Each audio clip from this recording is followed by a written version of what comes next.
वालेकुम। मैं बनारस से परवीज़ कादिर खान ऑल इंडिया मजलिस इत्तेहादुल मुस्लिमीन का प्रदेश सचिव वाराणसी से बोल रहा हूँ।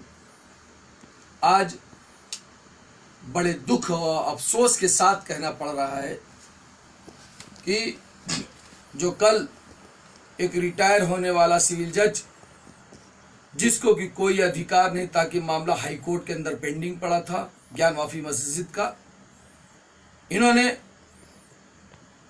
पता नहीं किसके कहने पे, किस सरकार के इशारे पर, किसके कहने पर जाते जवाते एक ऐसा फैसला किया कि जो 500 वर्ष पुरानी ज्ञान वाफी मस्जिद को पूरा तत्व विभाग के जरिए सर्वेक्षण करने का आदेश पारित कर दिया, ताकि इनको अधिकार नहीं था किसी बात का। अपने अधिकार से बाहर जाके इन्होंने इस काम को किया।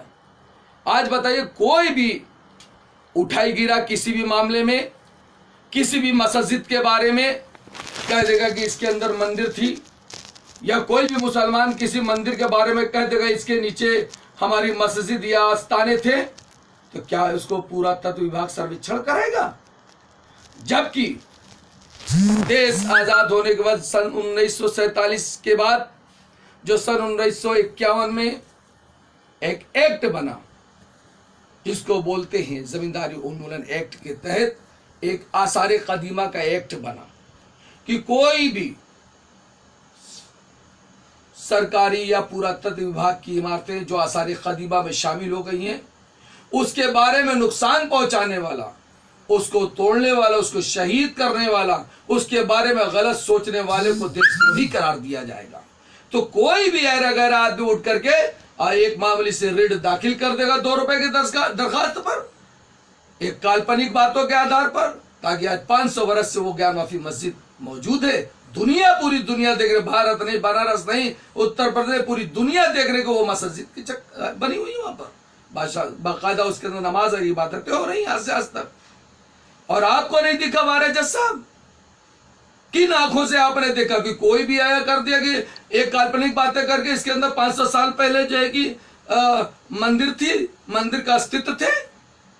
अरे वाह! और आप उसको तोड़ने का और पुरातत्व विभाग का खाली करने का इस तरीके से आदेश करेंगे, और मस्जिद को ढांचा करके आपने करार दे दिया। बड़े शर्म की बात है। किसी के कहने उकसाने पे अदालत एक जो है कि एक इंसाफ करने वाले खुदा के बाद अगर किसी को दर्जा दिया गया तो वो अदालत का दर्जा दिया गया। अनिवार्य अदालत इस तरीके की बातों को कर दिया गया कि बगैर सोचे समझे किसी भी तरीके से किसी भी राहगीर ने, किसी उठाई गिरे ने उठा करके एक दरखास्त दे दिया और आप उसके खिलाफ ये आदेश पारित कर दिया। तो मुझे शक है, मैं कहना चाहता हूं इस प्रदेश की या इस हिंदुस्तान की सरकार से, मैं नरेंद्र मोदी और अमित शाह और योगी मुख्यमंत्री से कहना चाहता हूं कि क्या आप इसीलिए लोग रात को आ करके विश्वनाथ जी में मीटिंग कर रहे थे? बड़े बड़े गड्ढे किस आधार पे किए गए? इतने बड़े बड़े टंच पानी के बुआरे मार के टीन से घेर करके पब्लिक का आवागमन बंद करा कर इतने बड़े बड़े सुरंग जैसे आपने कई 100 फीट गहरे गड्ढे किए। क्या वहां जो विश्वनाथ जी में ने आपने 200-250 मंदिरें तोड़ी, क्या उसका अवशेष उसी में डाल दिया? तो पूरा तत्व विभाग क्या सर्वेक्षण बताएगा? यही ना बताएगा कि हाँ इसके अंदर मंदिर के अवशेष हैं जो आपने इतने बड़े बड़े टंच करके उसके अंदर जो है कि उसको डाल दिया? क्या किसी ने देखा था? और आपने इस तरीके से करते हम उतने बड़े बड़े गड्ढे विश्वनाथ कॉरिडोर के नाम पर मस्जिद को कर दिया, और आप तो सोचे थे कि यहां मंदिर खिल जाएगा। लेकिन खुदा की कुदरत कि वहां पर मस्जिद पूरी लहलहाने लगी, ऐसे गुंबद आपसे बर्दाश्त नहीं हुआ। तो आप लोगों ने सोची समझी चाल करके इस तरीके की जो है कि न्यायपालिका को आगे रख करके आपने ऐसा काम करने के लिए बाध्य किया। पता नहीं किसी दबाव में, किस इशारे पर वो जज साहब ने यह आदेश को पारित किया। इसी तरह बाबरी मस्जिद के साथ किया गया था, जो 600 साल पुरानी मस्जिद पूरी दुनिया ने देखा, लेकिन किसी ने मंदिर वहां नहीं देखा था। लेकिन यही पूरा तत्व विभाग सर्वेक्षण करके अंदर ही अंदर इस तरीके का काम कर दिया, मस्जिद को नेस्तनाबूद कर दिया गया। क्या मुसलमानों को इसी तरह रहा जाएगा देश के अंदर? उनकी इबादतगाहों, उनके मदरसों, उनके लोगों को मतलब इस तरीके से परेशान किया जाएगा? मैं क्या करूं? कहां जाए मुसलमान भारत का? मैं आप लोगों से पूछना चाहता हूं, मैं हर उन इंसाफ पसंद अपने हिंदू भाइयों से पूछना चाहता हूं कि जब से ये लोग सरकार आए, खाली नफरत की तलवार बच्चों को हाथों में, नौजवानों को हाथों में दिया। इन्होंने कलम छीन लिया, नौकरी छीन ली, रोजी छीन लिया, रोटी छीन लिया, रोजगार छीन लिया। और नफरत की तलवार इन लोगों ने हमारे भाइयों के हाथों में दे दिया, चाहे वो मेरा हिंदू भाई का बच्चा, चाहे मुसलमान भाइयों, नफरत की दीवार कर दिया। ऐ मेरे बनारस के लोगों, ऐ मेरे प्यारे हिंदुस्तान के भाइयों, इस नफरत की बात को बुनियाद से जड़ के उखाड़ के फेंकने का काम करिए मेरे साथ सब लोग मिलकर।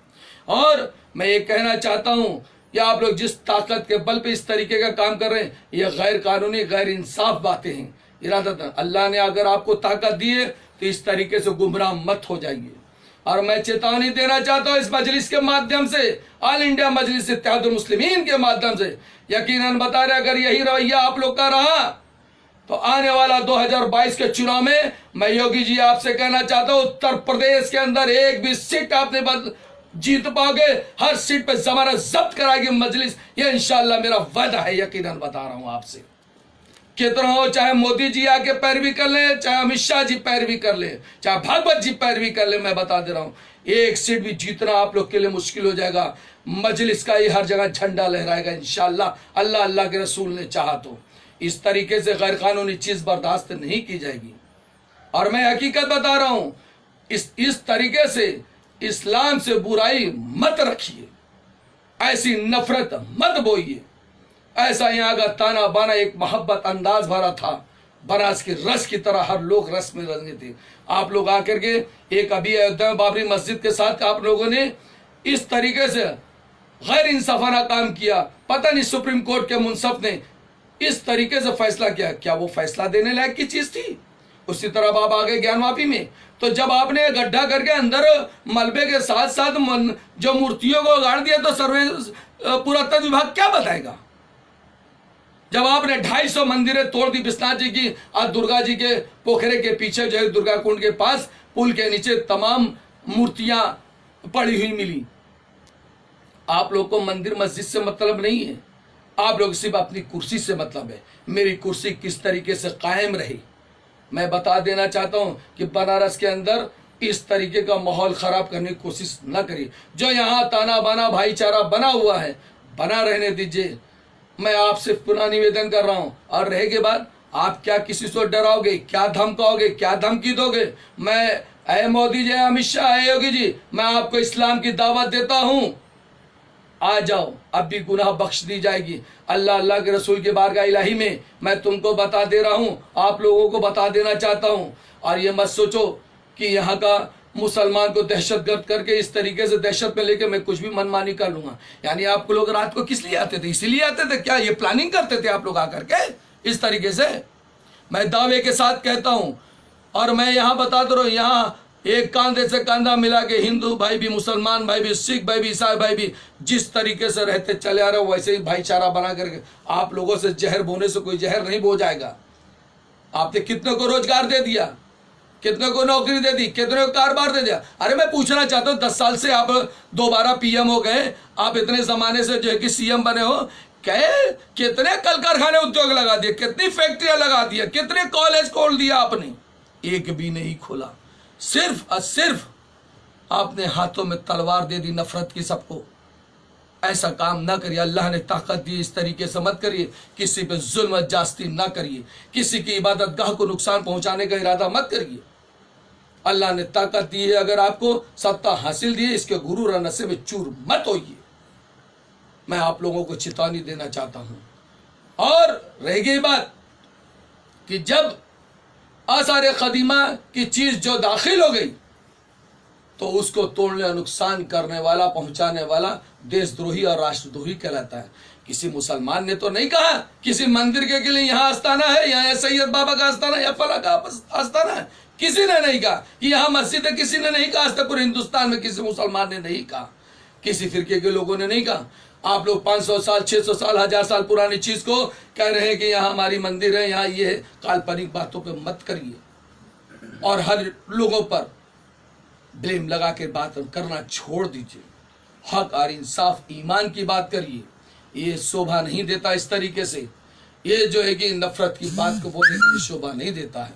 और यकीनन बता रहा हूं, और जब हाई कोर्ट ने फैसला रिजर्व कर लिया था, पहले यही ज्ञान माफी का, अभी तक वो फैसला सुरक्षित है, जो कि आदेश नहीं हुआ। और आप जज साहब को पता नहीं किस दबाव में हो गए, और इस दबाव में आकर के उन्होंने जल्दबाजी में ऐसा फैसला दे दिया।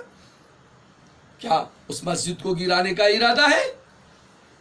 सर्वोच्च विभाग अदालत का, अरे किसके हर कुर्सी पे आप बैठे हो, राष्ट्रपति से लेकर के उपराष्ट्रपति तक, प्रधानमंत्री तक, उप मुख्यमंत्री तक, उप प्रधानमंत्री तक, तमाम सीएम आपके पास है, तमाम प्रदेश में मुख्यमंत्री आपके पास है। और आपको तो चाहिए सबको गले से गले मिला के रखने की बात करनी चाहिए। आप इस तरीके की नफरत की बात करते हैं इस ऊंचे स्थान पर है? तो आपकी सुप्रीम कोर्ट भी आपका, हाई कोर्ट भी आपका, लोअर कोर्ट भी आपका है? हर चीज आपका, उसके बावजूद किस चीज की ख्वाहिश है आपको कि सबको अपनाने की बात ना करके नफरत की बात करते हैं? कब तक ये नफरत की बातें चलेंगी? यकीनन बता रहे हो, अगर यही रवैया रहा, आने वाला 2022 का चुनाव मजलिस पूरे प्रदेश के अंदर आपको एक सीट भी जीतने नहीं देगी। ये परवेज कादिर खान का दावा और ऐलान है। मैं यकीनन बता रहा हूं, अगर योगी जी यही रवैया रहा तो आपकी जमानत में जब्त करा दूंगा इंशाअल्लाह, अल्लाह के रसूल ने चाहा तो। अब से अच्छा है कि इस तरीके का बुनियाद ना करे, हमको जख्म पे जख्म न दिया जाए।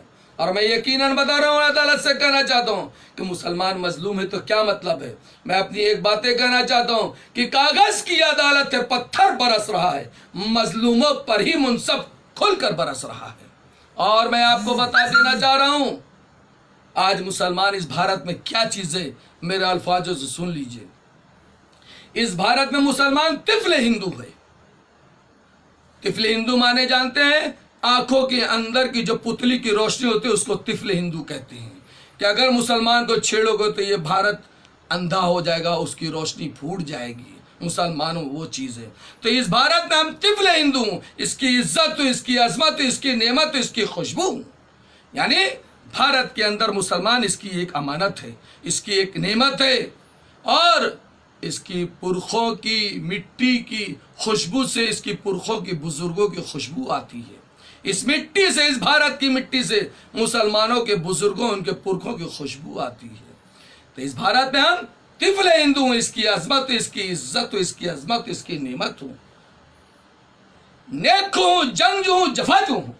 यानी मुसलमान से बड़ा कोई नेक भी नहीं, उससे बड़ा कोई इबादत गुजार भी नहीं है, जंगजू उससे बड़ा कोई जंगी भी नहीं है, जफाजू उससे बड़ा कोई बर्दाश्त करने वाला भी नहीं है। मैं आप लोग को इस बात को बर्दाश्त करते रहूं कि मेरे जज्बात का, मेरे जुनून का इम्तिहान न लिया जाए, मैं आपको बता देना चाहता हूं। और रहेगी बात, किसी भी दबाव में इस तरीके से खलफशार पैदा करने की कोशिश न की जाए, मैं बता दे रहा हूं। और रहेगी बात कि मैं उन सेकुलर पार्टियों से कहना चाहता हूं कि सबके मुंह में ताले बंद हो गए।